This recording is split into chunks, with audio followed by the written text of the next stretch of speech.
बच्चों, ये कहानी है एक चील की जो कई दिनों से एक बड़े कबूतर खाने के चारों ओर मंडरा रही थी और उड़ते कबूतर पर झपटने की ताक में थी। वे कबूतर भी बहुत चुस्त, समझदार और तेज उड़ान वाले थे। जब भी चील किसी कबूतर को पकड़ने की कोशिश करती, वह फुर्ती से बच निकलता। चील बहुत परेशान थी कि क्या करे। आखिरकार उसने सोचा कि कबूतर बहुत चालाक, चुस्त और तेज उड़ान वाले हैं, इसलिए कोई और चाल चलनी चाहिए। उसे कोई ऐसी युक्ति सोचनी चाहिए जिससे वह आसानी से उनका शिकार कर सके। चील ने कई दिनों तक सोचा और अंत में उसे एक युक्ति सूझी।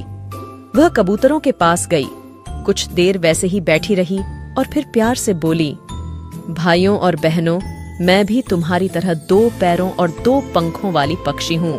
तुम भी आसमान में उड़ सकते हो, मैं भी आसमान में उड़ सकती हूँ। फर्क सिर्फ इतना है कि मैं बड़ी हूँ और तुम छोटे हो। बच्चों, मैं बहुत शक्तिशाली हूँ और तुम मेरे मुकाबले में कमजोर हो। मैं दूसरों का शिकार करती हूँ, तुम नहीं कर सकते। मैं बिल्ली पर हमला करके उसे घायल कर सकती हूँ और अपनी नोकदार चोंच और तेज पंजों से मार भी सकती हूँ। तुम ये नहीं कर सकते। तुम हमेशा दुश्मन के निशाने पर रहते हो। मैं चाहती हूँ कि मैं पूरी तरह से तुम्हारी रक्षा करूँ ताकि तुम हंसी खुशी, आराम और सुकून के साथ रह सको, जैसे पहले जमाने में रहते थे। आजादी तुम्हारा जन्म सिद्ध अधिकार है और इस आजादी की रक्षा करना मेरा कर्तव्य है। मैं हमेशा तुम्हारे लिए चिंतित रहती हूँ। तुम हमेशा बाहरी खतरों से डरे सहमे रहते हो। मुझे दुख है कि तुम सब मुझसे डरते हो। कबूतर भाइयों और बहनों, मैं अन्याय के खिलाफ हूँ। मैं न्याय और भाईचारे की समर्थक हूँ। मैं चाहती हूँ कि तुम सब हर डर से आजाद होकर शांति और सुकून की जिंदगी जियो। मैं चाहती हूँ कि हमारे बीच एक समझौता हो। हम सब वादा करें कि हम मिलकर दुश्मन का सामना करेंगे और आजादी की जिंदगी जिएंगे। लेकिन यह तभी संभव है जब तुम दिल से मुझे अपना राजा मान लो। चील ने कहा कि जब तुम मुझे अपना राजा मान लोगे और मुझे ही सारे अधिकार दे दोगे, तो फिर तुम्हारी रक्षा और तुम्हारी आजादी पूरी तरह से मेरी जिम्मेदारी होगी। तुम अभी नहीं समझ सकते कि फिर तुम कितने आजाद और खुशहाल रहोगे। इसी के साथ आजादी, चैन और सुकून की नई जिंदगी शुरू होगी। बच्चों, चील रोज वहां आती और बार बार बड़े प्यार से कबूतरों के सामने वही बातें दोहराती। धीरे धीरे कबूतर उसकी अच्छी और मीठी बातों पर विश्वास करने लगे। एक दिन कबूतरों ने आपस में बहुत देर तक विचार विमर्श किया और फैसला करके चील को अपना राजा मान लिया। उसके 2 दिन बाद राज्याभिषेक की बड़ी भव्य समारोह हुई। चील ने सभी कबूतरों की आजादी, सुरक्षा और हर एक से न्याय करने की कसम खाई। जवाब में कबूतरों ने पूरी तरह से आज्ञा मानने और राजा चील के प्रति पूरी तरह से वफादार रहने की दिल से कसम खाई। बच्चों, फिर यह हुआ कि कुछ दिनों तक चील कबूतर खाने की ओर उसी तरह आती रही और उनकी अच्छी देखभाल करती रही।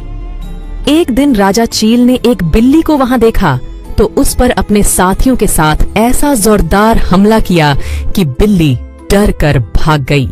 इस घटना से चील पर कबूतरों का भरोसा और भी बढ़ गया।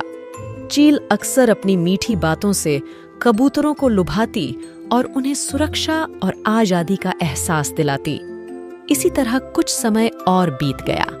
कबूतर अब बिना डरे चील के पास चले जाते। वे सभी आजादी और सुरक्षा के ख्याल से बहुत खुश और संतुष्ट थे। एक दिन सुबह के समय जब कबूतर दाना चुग रहे थे तो चील उनके पास आई। वह कमजोर दिखाई दे रही थी। लग रहा था जैसे वह बीमार है। कुछ देर वह चुपचाप बैठी रही और फिर शाही अंदाज में बोली, बच्चों, मैं तुम्हारी राजा हूँ। तुमने सोच समझकर मुझे अपना राजा बनाया है।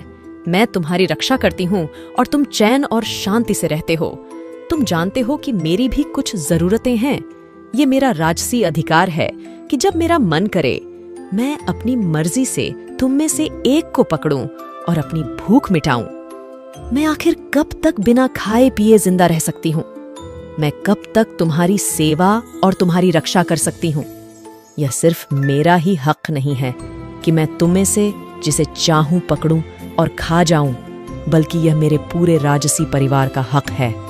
आखिर वे भी तो मेरे साथ मिलकर तुम्हारी आजादी की रक्षा करते हैं। उस दिन अगर उस बड़ी बिल्ली पर मैं और मेरे परिवार वाले मिलकर हमला नहीं करते तो वह बिल्ली न जाने तुम में से कितनों को खा जाती और कितनों को घायल कर देती। यह कहकर राजा चील पास आई और एक मोटे कबूतर को पंजों में दबोच कर ले गई। सारे कबूतर देखते रह गए।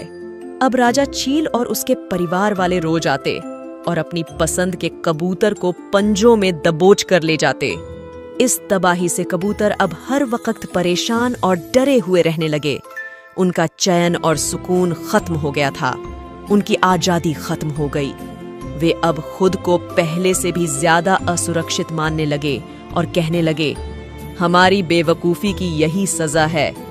आखिर हमने चील को अपना राजा क्यों बनाया था?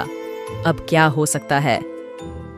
दोस्तों, अगर आपको हमारी यह कहानी पसंद आई हो तो कृपया इस वीडियो को लाइक करें, शेयर करें और हमारे चैनल को सब्सक्राइब जरूर करें। आपका एक लाइक हमें और भी रोमांचक कहानियां लाने की प्रेरणा देता है। और हाँ, बेल आइकन को दबाना न भूलें ताकि आपको हमारी नई वीडियो की सूचना मिलती रहे। धन्यवाद।